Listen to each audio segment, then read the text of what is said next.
In Chicago, it happened again last night. Kids shooting kids. Gangs fighting gangs. This time, 3 boys were shot at a hot dog stand and a 15-year-old died. Almost 70 killings this year have been tied to gang violence in Chicago, including the death of a star basketball player last month. Cassandra Clayton reports tonight how Chicago now has declared war on these gangs.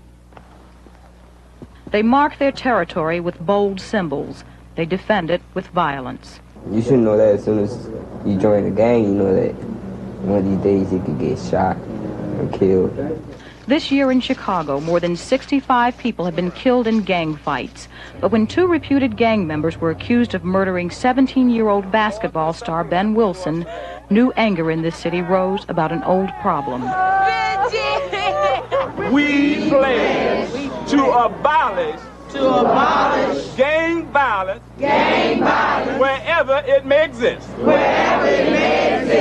It is clearly the time to strike. Last week, Washington announced an offensive against street gangs. It includes hiring more policemen, enforcing the 10:30 p.m. curfew for juveniles, and trying juvenile suspects, like the 2 charged in Ben Wilson's murder, as adults. Those suspects, first cousins, both 16 years old, pleaded not guilty today. Their attorney says there is no evidence they were gang members. The boy's grandmother, who helped raise them, says she just doesn't know. How do I know? I mean, a gang is everyday of life. I mean, it's an everyday thing. If you walk the streets, if you go to school, if you go to church, it's a gang thing. Another idea the city is considering to curb gang violence is using former gang members who've gone straight. People like Roberto Caldero, who now runs a computer training course for school dropouts, and Jimmy Rosado, who works the streets, trying to get kids out of gangs. He sees the death of Ben Wilson as a grim object lesson. It's time for us to, let this administration know that these kids are killing each other out there, and we're not going to ignore that fact anymore. But so far, the demands for change have not stopped the killings.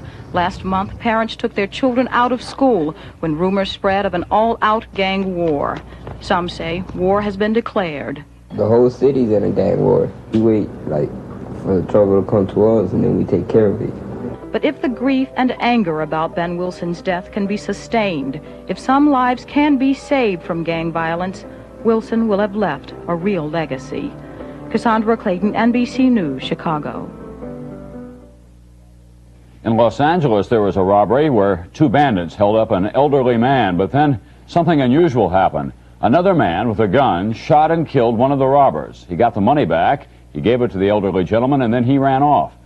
A police officer said it's nice to have citizen involvement to a point, so the good guy gunman is now being sought by police.